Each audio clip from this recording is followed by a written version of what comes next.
teman-teman, subscriber setia channel spesial horor yang selalu Mimin bangga-banggakan. Jumpa lagi bersama Mimin. Kali ini Mimin akan melanjutkan sebuah cerita horor dari akun Twitter @tanyademit yang berjudul asli Nenek Kayu Bakar. Buat kalian yang sudah penasaran, yang sudah tidak sabar, langsung saja selamat menyimak kalau kalian masih berani. Krosak, krosak, krosak. Aku hanya menggelengkan kepala sambil tersenyum pasrah akan situasi yang aku alami sekarang. Bahkan, aku sedikit memukul-mukul batu yang ada di belakangku saking pasrahnya akan kondisiku saat ini. Ya Tuhan, makhluk apa lagi yang ada di depanku itu? Aku yang sedang menyender tepat di sebuah batu besar di tengah hutan, kini melihat titik cahaya tersebut terbang dan melayang di antara pepohonan hutan dari kejauhan. Krosak, krosak. Terdengar lagi suara seseorang yang sedang berjalan, diiringi dengan titik cahaya yang terlihat sedang melayang ke sana kemari di antara pepohonan hutan yang lebat tersebut. Apakah itu Bapak yang membawa obor untuk menjemputku? Tidak, tidak, tidak. Tidak mungkin Bapak menjemput membawa lampu minyak. Aku kini menggelengkan kepala. Pikiranku sangatlah kacau pada saat itu. Rasa lelah dan ketakutan yang menghantui pikiranku membuat aku tidak bisa berpikir jernih. Jadi, siapa yang membawa cahaya itu? Titik cahaya yang tadi terlihat dari kejauhan secara perlahan-lahan mendekat dan mendekat. Aku yang sudah bingung ketika menebak cahaya tersebut secara spontan berteriak ke arahnya. "Hei, siapa kamu? Mau apa kamu ke sini?" Aku berteriak dengan sekuat tenaga, dengan harapan dia menjawab teriakanku dan memastikan bahwa itu adalah manusia.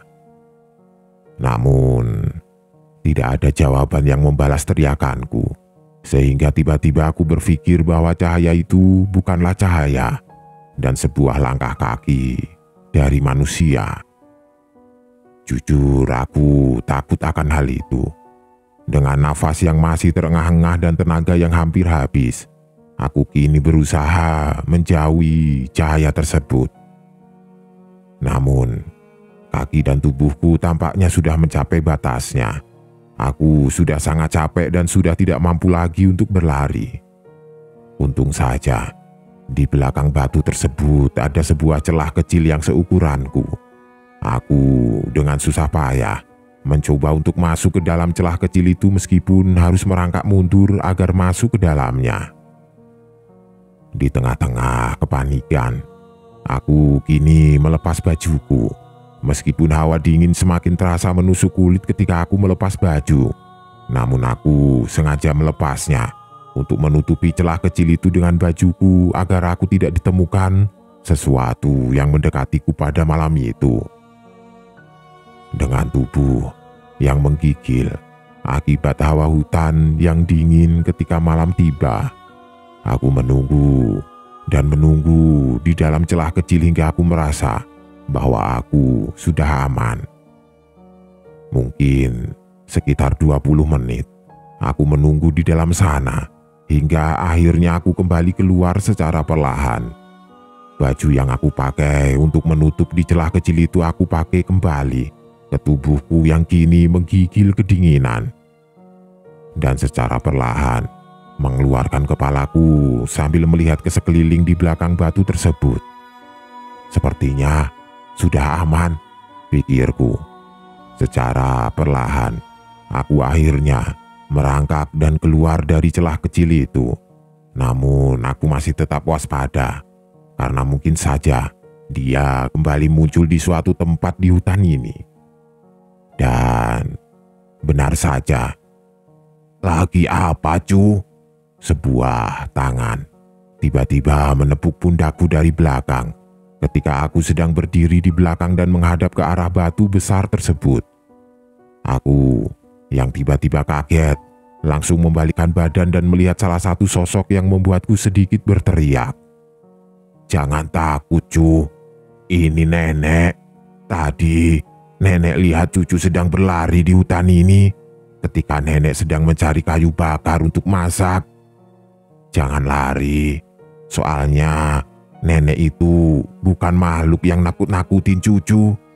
Sesosok nenek tua itu muncul dengan wajah yang penuh keriput dan rambut yang tampak putih dan berantakan. Dia memakai baju kebaya yang sudah kotor dan berdebu, juga kain jarik berwarna hitam dan tidak memakai alas kaki sama sekali.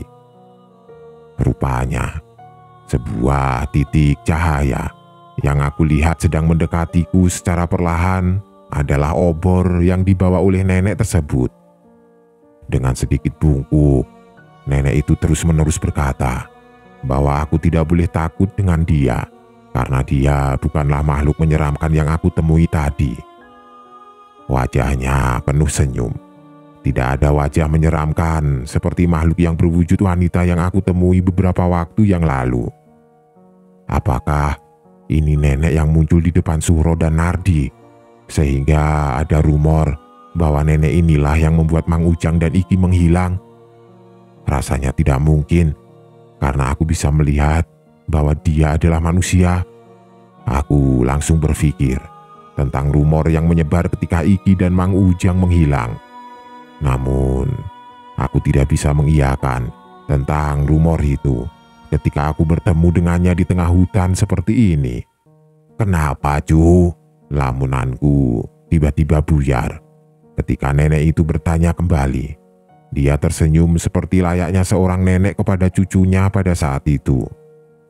Aku langsung membalasnya dengan senyuman dan menggelengkan kepalaku pada saat itu. "Ini, cu, minum dulu lahangnya. Nenek yakin pasti capek," katanya sambil menyodorkan sebuah bambu kecil berisi air gula aren untuk aku minum. "Terima kasih, Nek," kata aku sambil menerima bambu kecil itu. Sebuah cairan air gula aren yang langsung diambil dari pohonnya langsung masuk ke dalam tenggorokanku. Rasa segar dari minuman itu membuatku yang sedang capek dan letih sedikit terobati. Kasihan sekali cucu nenek di tengah hutan sendirian. "Sebentar, Nek. Nenek ini siapa?" kata aku yang tiba-tiba memotong ucapan nenek tersebut dengan penuh pertanyaan. Nenek itu hanya mengangguk dan tersenyum dengan tubuh yang sedikit bungkuk. Nenek tersebut hanya mengambil bambu yang sudah aku minum isinya sambil berkata, "Nanti saja nenek jelaskan di jalan ya, cu. Kita ke tempat aman dulu. Bahaya soalnya kalau lama berdiam diri di tempat ini," kata nenek tersebut sambil mengangkat tangannya untuk mengajakku ke suatu tempat di hutan ini. Aku yang sudah capek dan letih akhirnya menuruti apa yang nenek itu katakan. Seperti sedang terhipnotis, aku akhirnya mengikuti nenek tersebut dengan cahaya obor sebagai penerangnya tanpa sekalipun mempertanyakan tentang dirinya yang sendirian di tengah hutan ini. Hingga akhirnya aku kini kembali berjalan secara perlahan di tengah hutan, ditemani dengan cahaya obor dan seorang nenek yang tiba-tiba datang entah dari mana. Terlihat sebuah gubuk kecil di dekat tebing yang menjulang tinggi di tengah hutan. Gubuk yang sepertinya sudah lama dibangun dan ditinggalkan oleh penghuninya. Entah siapa yang membuatnya di tengah hutan seperti ini.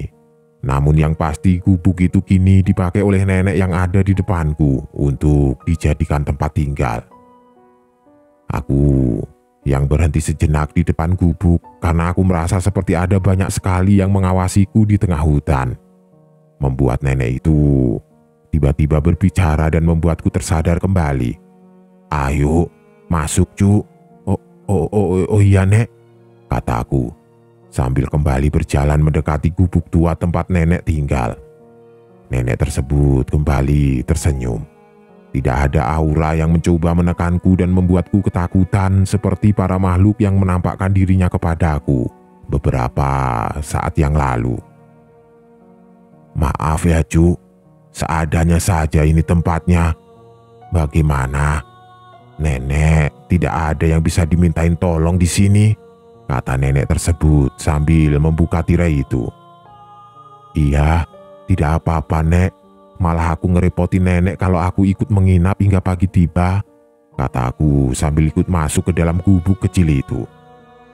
Gubuk itu terlihat sangat sederhana, hanya terdiri dari beberapa ruangan kecil yang menyatu menjadi satu. Ada satu ruangan besar ketika aku masuk, dengan banyaknya tumpuan dari tumbuhan hutan yang nenek simpan di ujung ruangan, juga sebuah tikar yang tampak usang dan berlubang di banyak sisi. Di belakangnya ada ruangan kecil yang disebut goa, yaitu sebuah gudang kecil sekaligus dapur tempat nenek tersebut mengolah semua makanan hutan untuk dia makan setiap harinya. Tidak ada barang-barang yang sering kita temui di kampung. Tidak ada lemari pakaian, tidak ada jam dinding, bahkan tidak ada jendela di gubuk tersebut. Namun, nenek tersebut dengan cekatan membuat barang-barangnya sendiri dari kayu untuk keperluannya. Bahkan mungkin nenek itu sampai harus berjalan kembali ke hutan di mana tempat pesugihan itu berada untuk bertahan hidup. Karena di dalam gubuk itu ada gelas kaca bekas kopi pahit, nampan kuningan bekas menaruh semua sesaji buah-buahan dan kembang 7 rupa. Namun, kenapa baru kali ini rumornya ada? Apakah tidak ada warga kampung yang pernah melihat dirinya di tengah hutan? Hal itu sempat terbersit olehku. Namun entah mengapa pikiran itu hilang begitu saja ketika nenek itu kembali berkata kepadaku, "Istirahat dulu di sini ya, Cu. Tidak ada yang berani masuk ke sini seperti yang tadi menampakkan dirinya. Jadi, Cucu jangan khawatir." Aku yang duduk di sana akhirnya bertanya tentang identitas nenek tersebut, karena aku merasa mempunyai utang budi kepadanya. "Kalau nenek itu siapa namanya, Nek? Karena aku dari tadi tidak tahu nama nenek siapa. Siapa tahu nanti ketika pagi tiba, aku pasti akan kembali mencari nenek karena sudah membantuku dan memberikan tempat beristirahat di malam ini, Nek," kata aku sambil malu-malu di hadapan nenek tersebut. Namun, nenek tersebut hanya menggelengkan kepalanya. Dia seperti tidak ingin mengatakan namanya kepadaku pada malam itu. Tiba-tiba, perutku berbunyi. Sudah beberapa jam aku belum makan apa-apa lagi selama berada di hutan ini. Nenek tersebut sepertinya mengerti tentang apa yang aku butuhkan saat ini. Dia hanya tersenyum. Lalu secara perlahan berdiri dengan tubuhnya yang sudah renta dan bungkuk. Dia akhirnya berjalan ke arah ruangan belakang sambil berkata kepadaku yang masih duduk di sana, "Cucu, diam dulu di sini ya. Nenek ke belakang dulu. Cucu pasti lapar. Kita bikin makanan seadanya ya, Cu." Aku merasa malu karena suara perut yang lapar ini terdengar oleh nenek tersebut. Bahkan dia dengan sangat baik ingin membuatkan aku makanan. Alhasil, aku hanya bisa mengangguk tanpa sekalipun menatap wajah nenek tersebut karena aku sangat malu akan keadaanku pada saat ini. Tidak lama, terdengar suara-suara seseorang yang sedang memasak. Dengan percikan-percikan api dari tungku yang menyala dan terlihat dari sela-sela dinding ruangan yang bolong karena usia. 10 menit berlalu. Aku yang duduk dan melihat ke sekeliling gubuk tersebut akhirnya mencium suatu bau yang enak dari arah belakang, dan tidak lama nenek tersebut datang dengan nampan bekas sesaji dan potongan daging hewan di atasnya. "Ini masih ada sisa daging babi hutan, Cu. Maaf, takutnya Cucu tidak suka. Tapi yang mau bagaimana lagi? Cuma ada ini di sini," kata nenek tersebut sambil menyodorkannya di depanku. Jujur, seumur hidupku, aku belum pernah memakan babi hutan. Apalagi ada larangan dari tradisiku yang tidak memperbolehkanku menyantap daging-daging hewan buas yang bertaring di dalam hutan. Namun, daging tersebut terlihat sangat enak. Mungkin gara-gara tubuhku sangat lelah, dan kini kondisi tubuhku sangat lapar sehingga aromanya membuatku ingin sekali menyantap daging itu.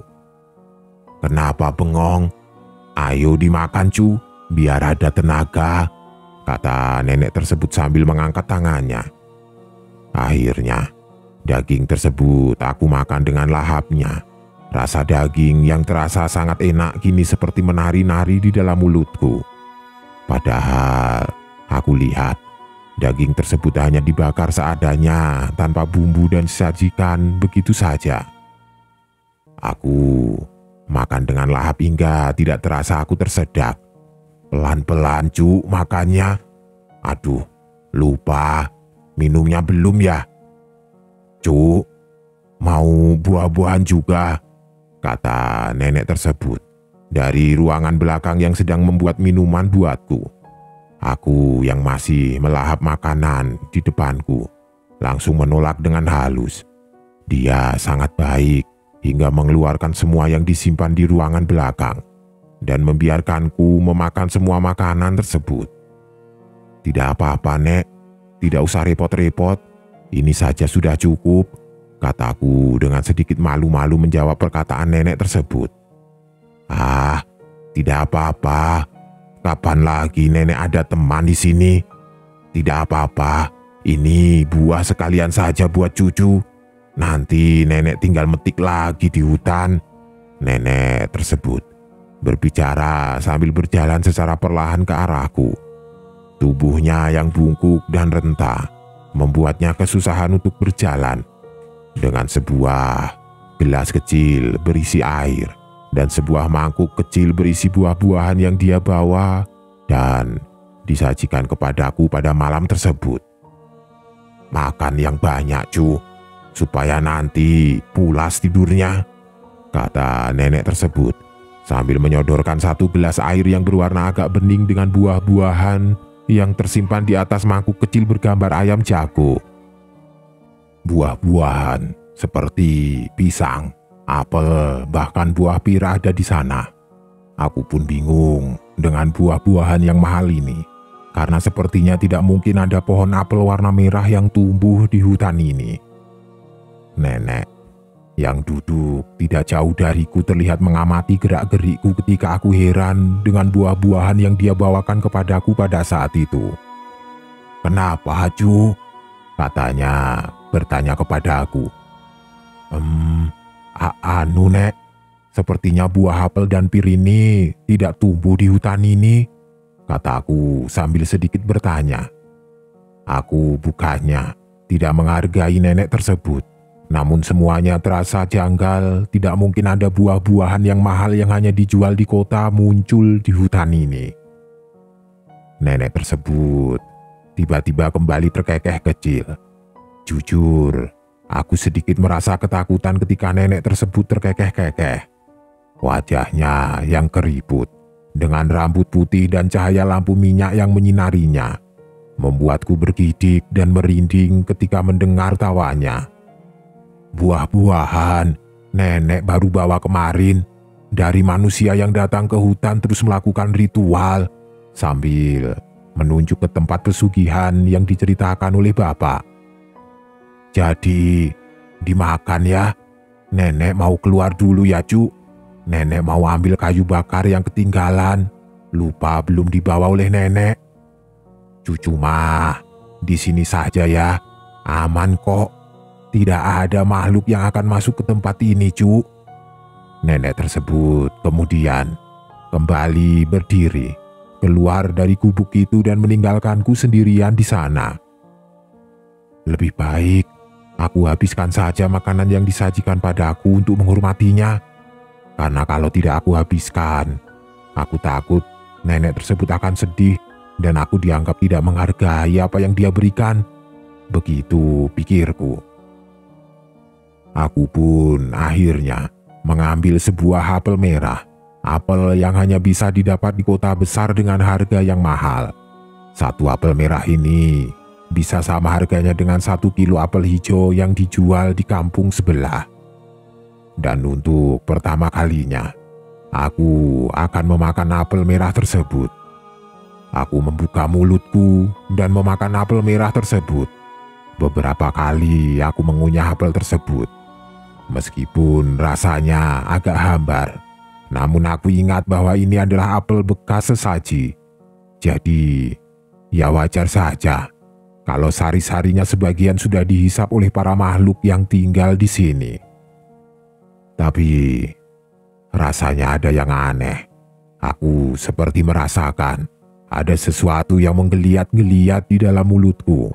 Ada sesuatu yang bergerak secara perlahan di antara gigi-gigiku pada saat itu. Aku yang penasaran, langsung membuka mulutku kembali dan memuntahkan apel yang sudah aku makan tersebut ke arah tanganku. Aku mendekatkan tanganku ke arah lampu minyak yang masih menyala di tengah-tengah ruangan. Dan ketika cahaya dari lampu minyak tersebut menyinari muntahan apel yang aku pegang, aku sungguh-sungguh benar-benar terkejut atas apa yang aku lihat. Rupanya, apel tersebut adalah apel busuk yang sudah berwarna pucat, juga dengan belatung-belatung yang menggeliat-geliat di dalamnya. Aku yang melihat hal itu langsung mendadak mual dan memuntahkan kembali segala sesuatu yang sudah masuk ke dalam mulutku. Apel yang sudah dikunyah dan ditelan tiba-tiba keluar semua dan berceceran di atas tikar. Bahkan kini, muntahan apel tersebut berwarna merah dengan gumpalan-gumpalan kecil dan mengotori tikar usang tempat aku duduk. Aku akhirnya mendekatkan lampu minyak itu ke dekat buah-buahan tersebut dan betapa terkejutnya aku. Astaga, makanan apa ini? Kataku sambil memegang kepalaku karena tidak percaya dengan apa yang aku lihat. Aku kini terus-menerus memuntahkan semua makanan yang telah aku makan. Meskipun tidak semuanya keluar karena sebagian dari makanan itu tampaknya sudah sampai ke dalam perutku. Tikar yang menjadi alas dari ruangan itu kini penuh dengan muntahan-muntahan makanan yang bercampur dengan darah yang berwarna merah tua yang dikeluarkan kembali dari dalam mulutku. Buah-buahan seperti apel, pir, dan pisang kini terlihat busuk. Dengan banyaknya titik hitam di sekitar buah-buahan tersebut. Bahkan sebagian dari buah-buahan itu terlihat berjamur. Saking lamanya buah-buahan itu tersimpan dan tidak tersentuh satu kali pun oleh manusia. Juga minuman yang aku minum kini seketika berubah menjadi cairan darah kental yang dituangkan ke dalam gelas.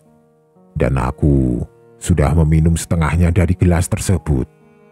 Jadi, lahang yang diberikan oleh nenek tersebut adalah darah. Aku tiba-tiba menendang buah-buahan dan gelas tersebut hingga berserakan di lantai. Firasatku benar, dari tadi aku merasakan ada yang tidak beres dengan nenek itu, kataku sambil berdiri.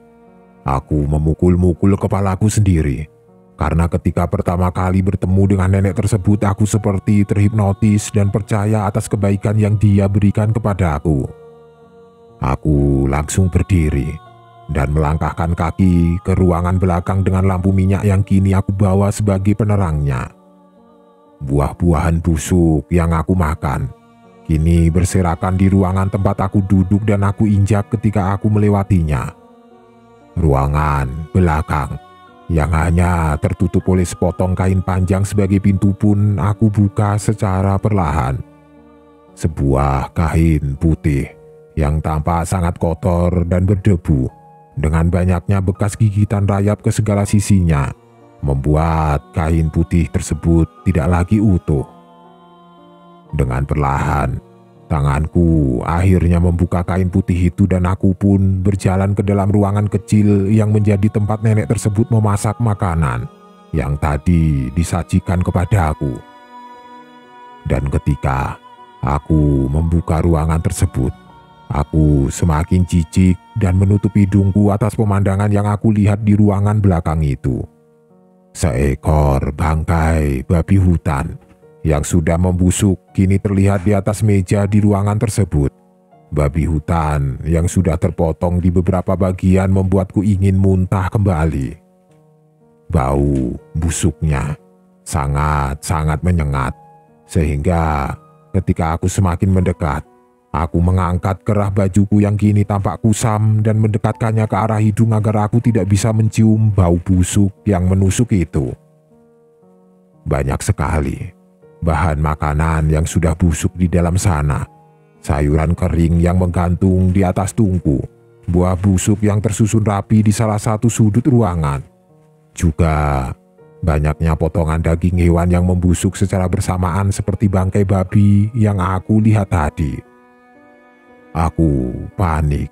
Aku semakin percaya bahwa nenek ini bukanlah manusia.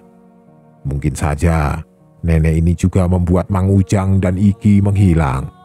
Meskipun aku tidak melihat kedua orang itu di gubuk ini hingga sekarang. Aku yang ketakutan akhirnya kembali. Namun ketika aku kembali ke ruangan tengah, aku merasa penasaran dengan sebuah ruangan kecil di sebelah kiri. Ruangan yang hanya tertutup tirai tipis berwarna putih yang sudah kotor. Aku curiga Mang Ujang dan Iki ada di dalam sana. Sehingga tidak perlu waktu lama aku membuka tirai tersebut, meskipun ketika aku melihat isi di dalamnya, aku melihat sebuah tulang belulang yang terlihat sedang duduk menyender di salah satu sudut ruangan. Tulang belulang yang tampaknya sudah lama terduduk di dalam gubuk ini selama bertahun-tahun, dengan pakaian kebaya dan kain jarik yang sama persis dengan nenek yang aku lihat. Sontak, hal itu semakin membuat ketakutan. Nenek yang memberiku makan ternyata sudah meninggal. Seketika, aku langsung berbalik dan ingin berlari dari gubuk itu.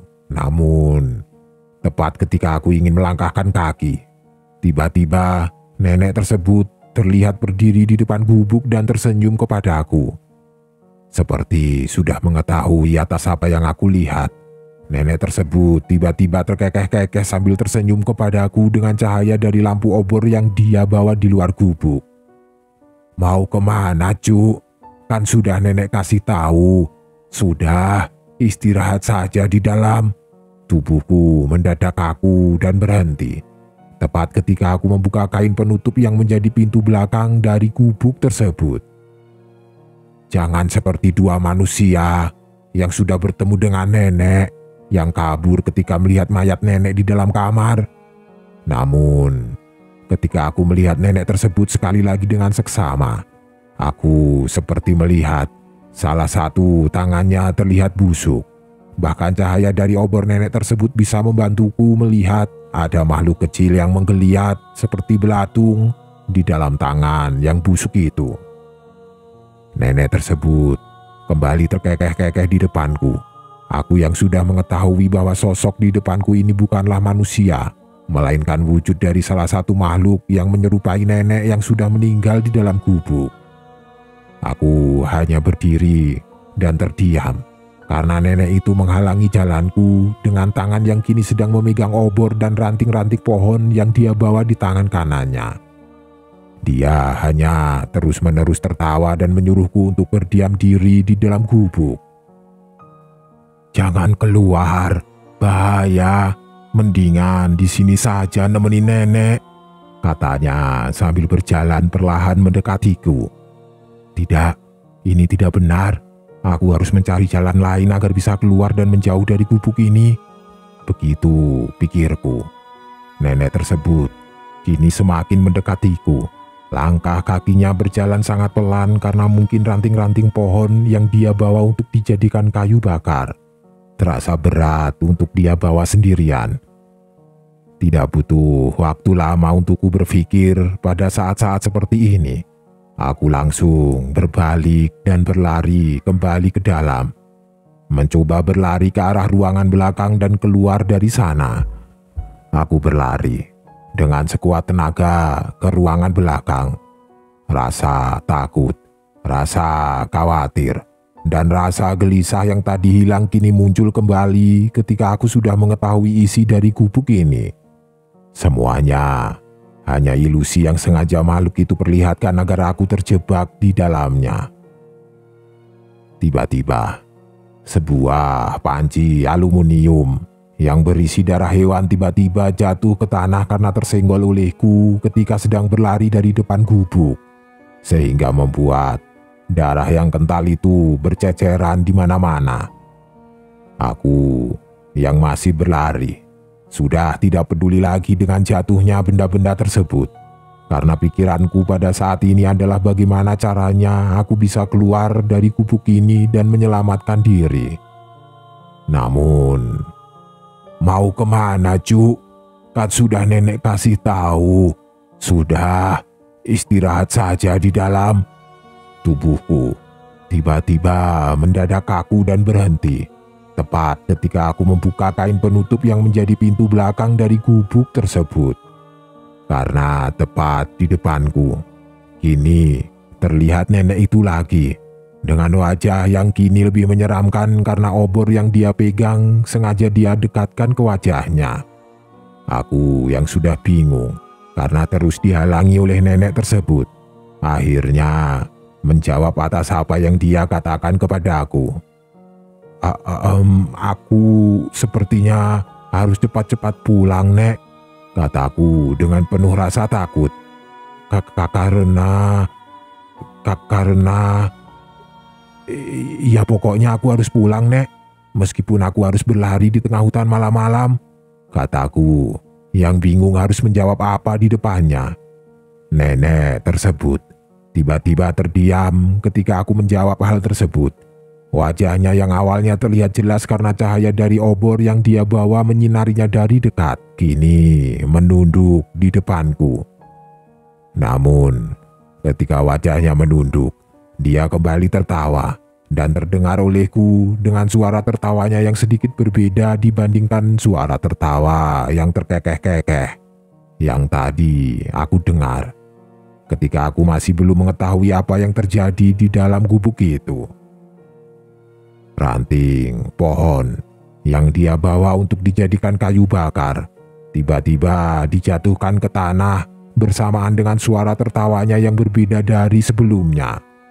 Nenek itu kembali tertawa, meskipun suaranya kini sudah berbeda menjadi sebuah suara laki-laki dengan nada yang berat. Dan ketika dia berbicara, secara perlahan dia mengangkat kembali wajahnya dan memperlihatkan wujud aslinya kepadaku. Wajah nenek itu tiba-tiba berubah. Keriput-keriput yang ada di wajahnya kini berubah menjadi benjolan-benjolan yang bernanah dan memenuhi wajahnya.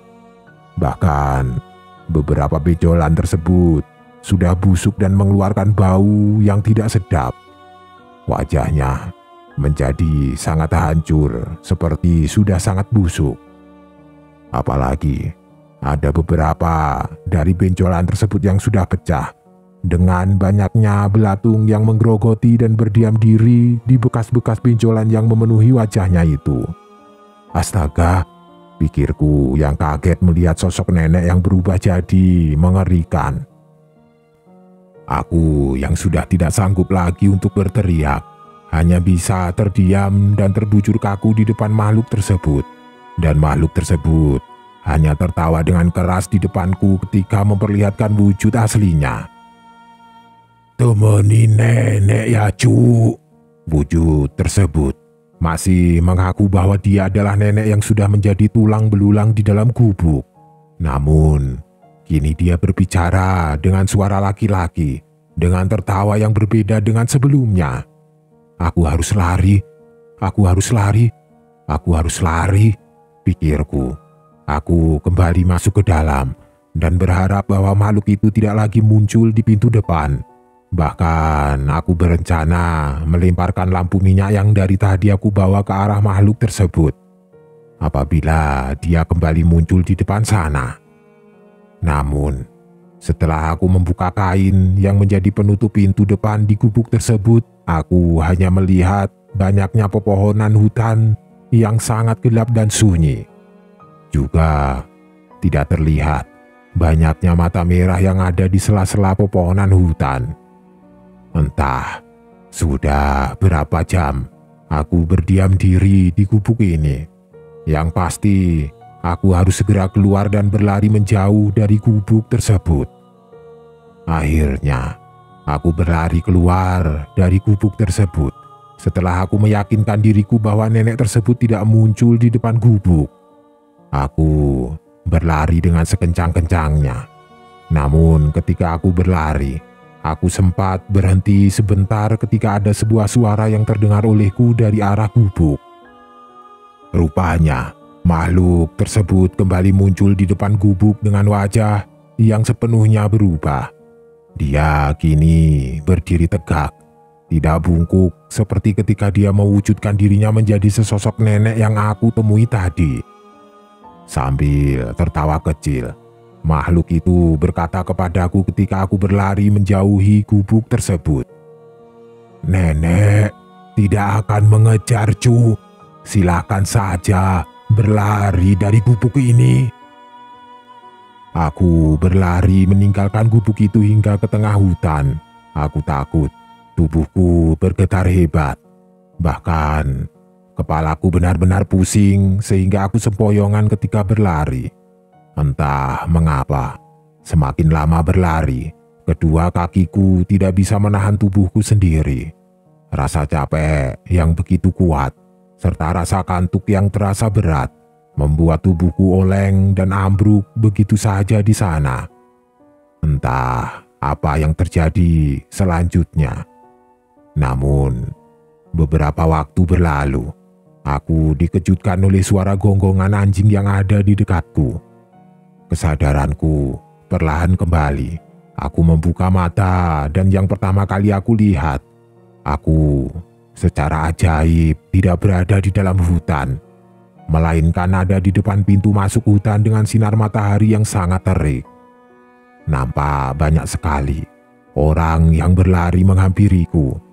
Seketika, aku mencoba untuk bangun, namun rasa sakit dari luka terjatuh ketika malam masih terasa olehku. Luka-lukanya masih belum mengering, bahkan bajuku yang basah karena hujan masih terasa. Rupanya, selain ada tubuhku di sana, di sebelahku ada dua orang lain yang masih tidak sadarkan diri. Dan itu adalah Mang Ujang dan Iki yang tertidur di sebelahku pada hari itu. Sebenarnya, apa yang terjadi? Kenapa aku bisa berada di sini? Aku mencoba mengingat-ingat apa yang terjadi pada saat itu, namun kepalaku tiba-tiba pusing. Apalagi dengan gonggongan anjing dari aparat desa yang terus-terusan menggonggong ketika menjemput kita bertiga yang rupanya hilang pada saat itu. Akhirnya, aku, Iki, dan Mang Ujang dievakuasi ke rumah. Aku ditanya macam-macam atas apa yang terjadi di dalam hutan sana. Dan semua cerita dari kita bertiga adalah sama, yaitu kita sama-sama bertemu dengan nenek kayu bakar, datang ke gubuknya dan pergi dari sana. Aku bahkan berkata kepada bapak untuk mencoba mencari gubuk itu di tengah hutan. Meskipun harus masuk ke balik hutan yang berbatasan langsung dengan kampung sebelah. Sebuah bagian hutan yang sering dipakai oleh pesugihan. Karena aku yakin mayat yang aku lihat di gubuk itu adalah benar-benar ada. Dan mungkin saja kemunculan nenek itu adalah sebuah petunjuk yang memberitahu bahwa ada satu mayat di dalam sana untuk kita ambil dan kita kuburkan dengan layak.